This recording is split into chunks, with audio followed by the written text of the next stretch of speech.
So hello दोस्तों, स्वागत है आपका इस YouTube channel examine with Sachin. आज हम स्टार्ट कर रहे हैं सीटेट का, जो 3 जनवरी को 2022 में पेपर आया था। ठीक है, पहले की शिफ्ट एक मैंने इससे पहले करवा दी हैं, तो वो देख लेना। अगर वो नहीं देखी तो उससे बहुत हेल्प मिलेगी। आगे चलते हैं, फटाफट क्वेश्चंस करते हैं। 30 क्वेश्चन होंगे इस वीडियो में। पहला पहला क्वेश्चन है, as per contemporary perspective a course of child development. ये चाइल्ड डेवलपमेंट के बारे में बताया हुआ था पहली वीडियो में, कि जो डेवलपमेंट होती है वो एक मल्टी डायरेक्शनल होती है since child grow up varying context. मतलब जो चाइल्ड होता है वो अलग अलग कॉन्टेक्स्ट में डेवलप होता है, इसलिए मल्टी डायरेक्शनल चलती है जो डेवलपमेंट होती है। पहला ऑप्शन एकदम परफेक्ट है, सेकंड आंसर इसका। ठीक है, second, dash principle of development states that development of motor skill start from centre of the body and proceed toward extremities. मतलब जैसे कि जो मतलब डेवलपमेंट है वो कौन से के अंदर, जो जो सेंटर से आउटवर्ड की तरफ जाती है वो आपकी होती है प्रॉक्सिमोडिस्टल। ठीक है, थर्ड ऑप्शन, सफेलोकोडल होती है, वो होती है आपकी हेड से लेकर टो तक। ठीक है, सर से लेकर पैर तक। तो इसका थर्ड ऑप्शन हो जाएगा। Eight which stage of development do children actively engage in making belief play. Belief play होता है कि मतलब कोई भी एक नॉन लिविंग थिंग्स होती है उसको लिविंग थिंग समझ के बच्चा खेलने लगता है। ठीक है, तो क्या होता है कि ये जो होती है मेक बिलीव प्ले, ये पियाजे की थ्योरी के अंदर अर्ली चाइल्डहुड के अंदर दिया हुआ है। ठीक है, तो ये सेकंड ऑप्शन हो जाएगा। जब बच्चा जैसे मतलब गुड़िया को, या लड़की गुड़िया को, लड़का गुड़िया को मतलब लिविंग थिंग समझ के उससे बात करता है, तो उसे कहते हैं make believe play, early childhood. ठीक है, fourth answer, which of the following are secondary agency of socialization. Secondary के अंदर क्या होता है कि फैमिली जो होती है ना वो फर्स्ट होती है। ठीक है, स्कूल सेकंड होता है, स्कूल फर्स्ट होता है, सॉरी स्कूल सेकंड होता है। अब इसके अंदर फैमिली को छोड़ के बाकी सेकंड, थर्ड और फोर्थ तीनों के तीनों ही आ जाएंगे, क्योंकि हमें अकेला फोर्थ तो लेना नहीं है, क्योंकि अकेला फोर्थ ऑप्शन के अंदर नहीं है, तो ये भी देखा जाएगा। तो सेकंड, थर्ड और फोर्थ जिस ऑप्शन में होंगे वो ले लेंगे, फोर्थ का थर्ड हो जाएगा। आगे चलते हैं। Ruhi Ruhi is shown 3 pencil and she observed that pencil A is longer than pencil B and pencil B is longer than pencil C. When Ruhi infers that A is longer pencil than C, which characteristic of Jean Piaget cognitive development of she demonstrated. मतलब वो एक तरीके से ना लंबाई वंबाई सारी चीज़ें जान पा रही है। ठीक है, तो एक तरीके से क्या हो रहा है कि पहला ऑप्शन देखते हैं, जैसे सेरिएशन। सेरिएशन क्या होता है, सीरीज में लगाना। कंजर्वेशन होता है कि हम जैसे एक गिलास थोड़ा ये है, मतलब जिसमें आपकी जो होती है रेडियस ये ज़्यादा है, मतलब वॉल्यूम ये है, रेडियस मतलब इसमें ज़्यादा है। और जैसे ये अगर हमने लंबा बना दिया, थोड़ा रेडियस कम हो गई और ये हाइट ज़्यादा हो गई, तो इन दोनों का जो वॉल्यूम है वो सेम है। बच्चा अगर ये चीज़ें समझ पाता है कि जो वॉल्यूम है, एरिया है और ये सारी चीज़ें हैं, मतलब अगर मान लो डायमेंशंस चेंज होने के कारण वॉल्यूम में चेंज नहीं हो रहा है, तो अगर बच्चा ये समझ पा रहा है तो ये कंजर्वेशन हो गया। ट्रांजिटिव थॉट्स होते हैं कि जैसे जो बच्चा होता है अगर उन 2-3 चीज़ों में रिलेशन ढूंढ पा रहा है आपस में, और एक सीरीज के तौर पे, जैसे इसमें दिखा हुआ है ना कि ए लॉन्गर है बी से, फिर बी लॉन्गर है सी से, तो ए लॉन्गर हो गया सी से, तो ये सीरीज में रिलेशन देख पा रहा है, तो ये ट्रांजिटिव थॉट्स हो गए। ठीक है, थर्ड आंसर हो गया ये। हाइपोथेटिक डिडक्टिव रीजनिंग होती है, ये तुम्हारी फॉर्मल स्टेज के अंदर आती है, पियाजे के अंदर। सिक्स्थ, अकॉर्डिंग टू जीन पियाजे theory of cognitive development, children operational stage are capable. Operational stage होती है प्री ऑपरेशनल स्टेज। ठीक है, प्री ऑपरेशनल स्टेज होती है जिसके अंदर रिवर्सिबिलिटी आंसर हो जाएगा। ठीक है, एब्स्ट्रैक्ट थिंकिंग हाइपोथेटिकल ये फॉर्मल में होती है। प्रीपोजिशनल रीजनिंग ये भी एक तरीके से फॉर्मल स्टेज में आगे रिवर्सिबिलिटी आ जाएगा इसका answer. Which of the following is not propose by Lawrence Kohlberg in his theory of moral reasoning.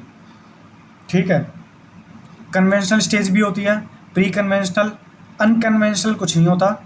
7 का सेकंड हो जाएगा। ठीक है, आगे चलते हैं। A teacher want to design the teaching learning process in her classroom, Lev Vygotsky social constructivism principle, which of the following should she avoid. अगर हम ले वाइगोस्की की चीज़ों को फॉलो कर रहे हैं क्लास के अंदर तो टीचर को क्या अवॉइड करना पड़ेगा। पहला ऑप्शन चलते हैं, designing teaching learning experience based on social context, बढ़िया है क्योंकि वाइगोस्की तो सोशल के बारे में बोलता ही है। Closely observing the student attempt of learning, observe करना जो मतलब बच्चे अटेम्प्ट कर रहे हैं। Use of formal standardize test to assess learning, providing scaffolding when needed, ये भी बढ़िया ऑप्शन है और फर्स्ट भी बढ़िया ऑप्शन है। तो एट्थ का जो होगा फॉर्मल स्टैंडर्डाइज टेस्ट, ये गलत हो जाएगा ऑप्शन, ठीक है। तो इसका जो आंसर हो जाएगा वाइगोस्की इसके हिसाब से formal standard test to assess learning, ये गलत हो जाएगा, ठीक है। 9. To facilitate students' learning, which of the following suggested by Lev Vygotsky in his theory of social constructivism? To facilitate student learning, facilitate करना है student learning को, जो लेव वाइगोस्की है उसके हिसाब से कौन सी चीज़ इसमें से सही है। पीयर कोलैबोरेशन बढ़िया चीज़ है, ठीक है, क्योंकि जो वाइगोस्की होता है वो सोशल के बारे में तो बोलता ही है। Non interference of cultural tool होना चाहिए। रोड मेमोराइजेशन वैसे नहीं होगी। डिकॉन्टेक्चुअलाइजेशन करिकुलम ये भी नहीं होगा। पीयर कोलैबोरेशन सबसे बेस्ट ऑप्शन है वाइगोस्की का, क्योंकि सोशल लर्निंग थ्योरी दी थी उसने, सॉरी सोशल से रिलेटेड बात करी थी, सोशल लर्निंग थ्योरी आपकी बंडीउरा की थी। आगे चलते हैं। A teacher is in progressive classroom should believe that, क्या प्रोग्रेसिव क्लासरूम के अंदर क्या बिलीव करेगी teacher. Class should always be strict control, नहीं कंट्रोल नहीं करेंगे। Learning take place only in classroom, गलत हो जाएगा। Learning brings a rich variety of experience with them in the classroom, ये बेस्ट हो जाएगा, थर्ड आंसर, ठीक है, 10th का थर्ड। आगे चलते हैं। Which of the flowing theorist dismissed that intelligence is unitary and proposed that there exist several distinct independent intelligence. Which of the following theory dismiss, उस मतलब किस थ्योरिस्ट ने डिसमिस किया था कि जो इंटेलिजेंस है यूनिटरी है और propose these exist several distinct independent intelligence, मतलब एक इंटेलिजेंस को उसने डिसमिस किया था और प्रपोज किए थे सेवरल डिस्टिंक्ट इंटेलिजेंस। तो साफ सीधी बात है ये हॉवर्ड गार्डनर आंसर है इसका, क्योंकि उसने 7 तरीके के इंटेलिजेंस दिए थे, 7 8। इसके अंदर जो वो होता है नेचुरलिस्टिक एक्सटेंशलिस्टिक, जो सबसे लास्ट वाला था एक्सटेंशलिस्टिक, वो हटा के 8 दिए थे, ठीक है, तो हॉवर्ड गार्डनर के 8 हो गए। आगे चलते हैं। Rohan response on receiving a toy doll was, I don't like this toy because boy do not play with dolls, मतलब रोहन एक डॉल को देख के रिस्पॉन्स करता है कि मैं इसको लाइक नहीं करता क्योंकि because boys do not play dolls लड़कियों के साथ नहीं खेलते हैं। तो ये एक तरीके से क्या हो जाएगा, जेंडर स्टीरियोटाइप हो जाएगी। रोहन ने मतलब जेंडर स्टीरियोटाइप एक तरीके से ना सोच बना ली कि जो लड़के होते हैं वो डॉल्स के साथ नहीं खेलते हैं, तो इसका थर्ड आंसर हो जाएगा। A teacher facilitate and support her student to work a multiple draft for an essay over a period of 1 month. If she considered all draft of each student as well as process of working on the same, what kind of assessment she using? ठीक है, तो मतलब जैसे एक teacher ने facilitate किया, support किया बच्चों को कि वो मल्टीपल ड्राफ्ट मतलब मल्टीपल अपने व्यूज़ लिखें 1 मंथ के अंदर, और उन ड्राफ्टों को फिर सबको कंसिडर किया गया। तो ये किस तरीके की असेसमेंट है, ठीक है। देखो क्लास के अंदर रेगुलर चीज़ चल रही है तो ये सबमेटिव तो होगा नहीं। नॉर्म रेफरेंस और standardize test, norm reference test क्या होते हैं जिसके अंदर नॉर्मलाइजेशन होती है, जैसे एसएससी हो गया। स्टैंडर्डाइज टेस्ट होते हैं जो एक तरीके से ना एक उनका स्टैंडर्ड होता है, जैसे केवीएस वगैरह के जो पेपर होते हैं, ठीक है। स्टैंडर्डाइज टेस्ट इसके अंदर भी आ जाएगा। नॉर्म रेफरेंस टेस्ट है ना, उसका एक पार्ट होता है जिसके अंदर आता है क्राइटेरियन रेफरेंस टेस्ट, जिसमें क्राइटेरिया रख दिया जाता है जो होता है आपका सीटेट, कि जिसमें 90 नंबर लाने ही लाने हैं।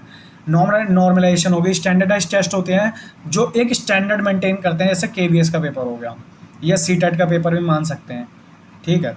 तो इसका जो आंसर हो जाएगा, इसका जो आंसर होगा, बाकी जो बचा फिर फॉर्मेटिव असेसमेंट बचा, क्योंकि रेगुलर कॉन्टिन्यूस चल रही हैं चीज़ें।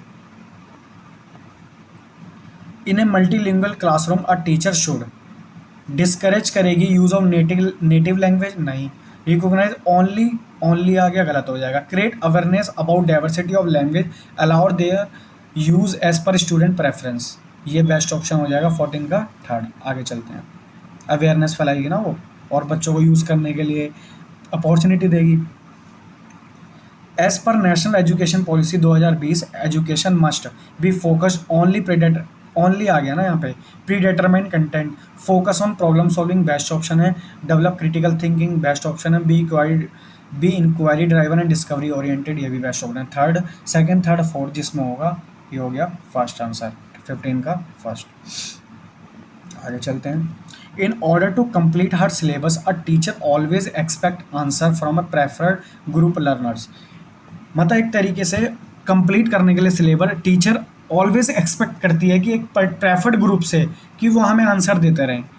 तो टीचर का जो एक्शन है क्या है, is justify for completing the syllabus, justify नहीं है। Is showing that the teacher has good skills to identify best student in her class. देखते हैं। Is depriving other student of equal opportunity, ये मेरे को लग रहा है बेस्ट ऑप्शन होगा, क्योंकि वो इक्वल अपॉर्चुनिटी से ना कुछ बच्चों को मतलब वंचित कर रही है एक तरीके से, ठीक है। तो थर्ड आंसर हो जाएगा इसका।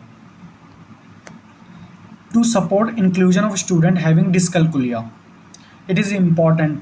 सेट स्ट्रिक्ट टाइम कुछ नहीं है। Provide visual calculator, include additional content to overshadow relevant to text contact, use only standardise way, ठीक है। प्रोवाइड विज, अगर कैलकुलिया में दिक्कत हो रही है तो ये वाला ऑप्शन बेस्ट लग रहा है कि जो विजुअल कैलकुलेटर देंगे और मैथ के जो ऐप्स होंगे वो प्रोवाइड करवा सकते हैं, तो कैलकुलिया में मतलब मदद मिलेगी सॉल्यूशन में। तो इसका सेकंड आंसर हो जाएगा, ठीक है। और थर्ड ऑप्शन जो था, include additional content to overshadow, मतलब एक जैसा मान लो वो तुम्हारा मतलब एडिशन में गलती कर रहा है तो उसको है ना दूसरा मतलब दूसरे एडिशन के सवाल दे दो जिससे वो ओवर शेडो कर ले एक तरीके से, मतलब वो भूल जाए अपनी गलती, ऐसा कुछ नहीं है। सेकंड आंसर इसका बेस्ट हो जाएगा। विच of the following material will not be beneficial for a student with visual impairment, visual impairment है उनको और क्या बेनिफिशियल नहीं होगा। टैक्टाइल ग्लोब होता है एक तरीके से, जैसे खुदरा खुदरा होता है, उससे छू के पता लग जाएगा, बस बढ़िया है। बुक्स विद स्मॉल प्रिंट, ये बढ़िया ऑप्शन हो जाएगा। जब स्मॉल प्रिंट हो जाएगी तो बेनिफिशियल नहीं है ना विजुअल इम्पेयरमेंट के लिए, तो 18 का सेकंड हो जाएगा, ठीक है। आगे चलते हैं।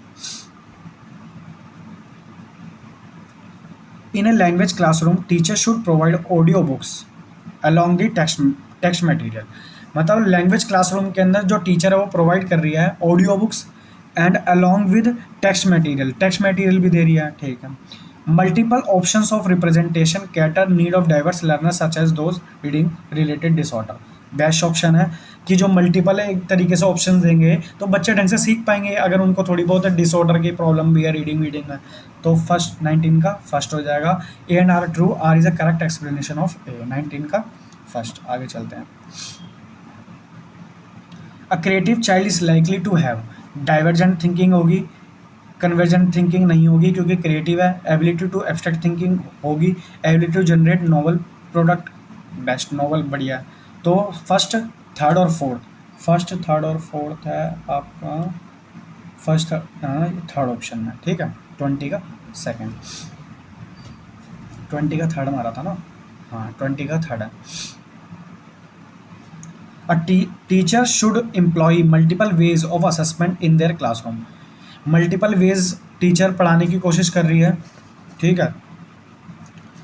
मल्टीपल वेज दे रही है असेसमेंट के क्लासरूम के अंदर। Children success and failure in classroom can not be accurately and adequately determined only by paper pencil test, best option है कि मतलब मल्टीपल वेज में असेसमेंट कर रही है क्योंकि जो एक टेस्ट होता है वो एक्यूरेटली और एडिक्वेटली मेजर नहीं कर पाता है, ठीक है। तो 21 का फर्स्ट ऑप्शन हो जाएगा कि बढ़िया है अगर मल्टीपल वेज वो कर रही है तो असेसमेंट में यूज़, ठीक है। 21 का फर्स्ट। आगे चलते हैं।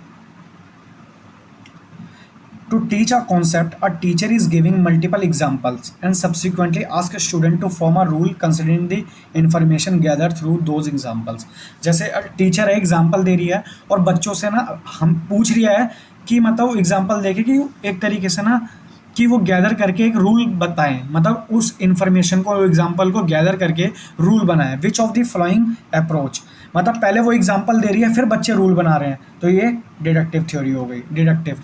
ठीक है, डिडक्टिव में क्या होता है कि रूल आते हैं और फिर एग्जाम्पल आते हैं, और इंडक्टिव में क्या होता है कि पहले एग्जाम्पल आते हैं और फिर रूल आते हैं। इमिटेटिव कॉपी करना, कॉम्पिटेटिव तरीके से कॉम्पिटिशन, है ना। आगे चलते हैं। To gain cooperation of student in classroom management a teacher should, एक तरीके से ना कोऑपरेशन क्लासरूम, मतलब हमें कोऑपरेशन गेन करना है कि बच्चे आपस में मिलजुल के सीखें। ठीक है, तो क्या करना पड़ेगा टीचर को।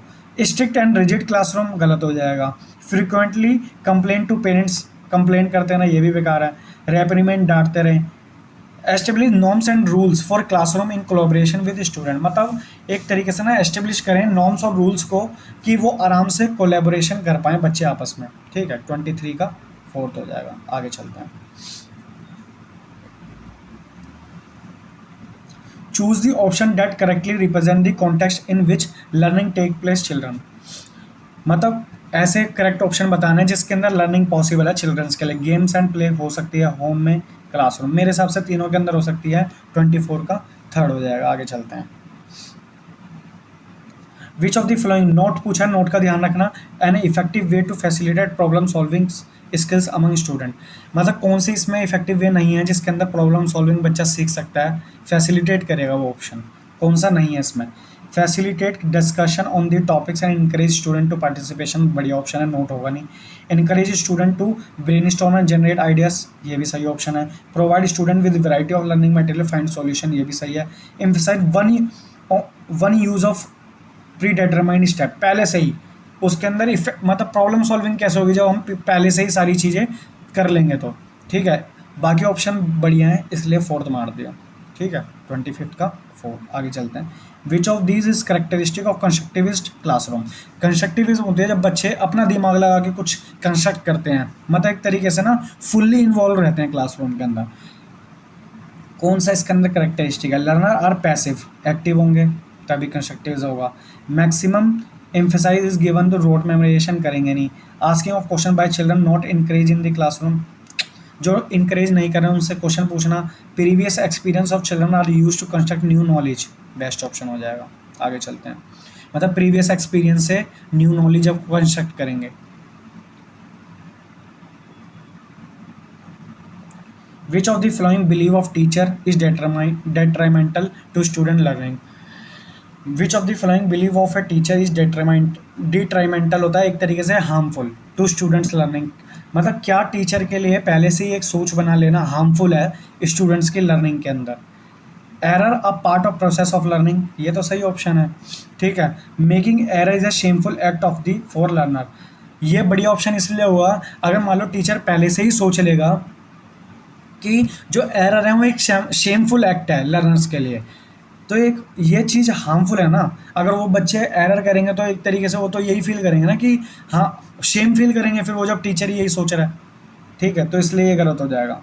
Error provide insight in the gaps in conception understanding of the learner, error जो होते हैं प्रोवाइड करते हैं एक तरीके से, मतलब एक उससे ना एक हमारे को नॉलेज मिलती है कि कहाँ हम गलतियाँ कर रहे हैं, उससे वो चीज़ों को ढंग से समझ पाते हैं, तो ये बढ़िया ऑप्शन है, तो 2nd ऑप्शन इसका आंसर हो जाएगा। विच of the following is an example of extrinsic motivation, extrinsic motivation होती है जो चीज़ मोटिवेशन हमारे को बाहर से मिलती है। अगर हम खुद में पैशन रखते हैं या इंटरेस्ट रखते हैं, या मुझे इंटरेस्ट है इन वीडियो को बनाना, तो ये मेरी इंटरेस्टिक मोटिवेशन हो गई। अगर मुझे पैसा मिल रहा होता बाहर से जो कि नहीं मिल रहा है अभी, तो ये एक्सटेंसिक मोटिवेशन हो जाती है अगर पैसा मिल रहा होता तो। ठीक है, while doing research Aman consults various source to be sure about his learning. ठीक है, 28 का 2nd, ये 1st है। रियोन research from my source of project to get cash prize, देखो कैश प्राइज आ गया ना, तो ये एक्सटेंसिव मोटिवेशन होगी, बाकी पढ़ने की जरूरत नहीं है। During the covid pandemic has negatively effect of performance of student in examination, which of the following relationship highlight in this statement. जो कोविड-19 का पैंडेमिक था उसने नेगेटिवली इफेक्ट किया परफॉर्मेंस पे बच्चों की, तो कौन सी हाईलाइट कर रही है statement. Competition and cognition, cognition and emotion, heredity and performance, heredity and environment. 29 का एक तरीके से है ना, बच्चों का क्या हुआ है कि जब पैंडेमिक आया था तो बच्चों के दिमाग पे और इमोशंस पे बहुत ज़्यादा फ़र्क पड़ा है, इसलिए ये हाईलाइट करी गई है। मतलब कोग्नि दिमाग और इमोशंस पे ही इफेक्ट पड़ा है मेन। ठीक है, आगे चलते हैं। Learning is more meaningful and effective when it is majorly, अगर मीनिंगफुल लर्निंग होगी तो क्या होगी, एक तरीके से टीचर डायरेक्टेड होगी तो गलत है, डायरेक्टेड बाय पीयर्स अच्छा ऑप्शन है, टेक्स्ट बुक सेंट्रिक या सेल्फ डायरेक्टेड, जब बच्चा सेल्फ डायरेक्टेड होगा। ठीक है, एक तरीके से स्टूडेंट सेंटर्ड। ठीक है, तो सेल्फ डायरेक्टेड इसका आंसर हो जाएगा। ठीक है, तो 30 क्वेश्चन हो गए हैं। पसंद आ गई हो तो लाइक कर लेना, सब्सक्राइब कर देना चैनल को, आगे नोटिफिकेशन मिलती रहेगी, बढ़िया वीडियो करेंगे और आगे की शिफ्ट भी कर लेंगे इससे आगे। ठीक है, सो अभी तक के लिए बाय।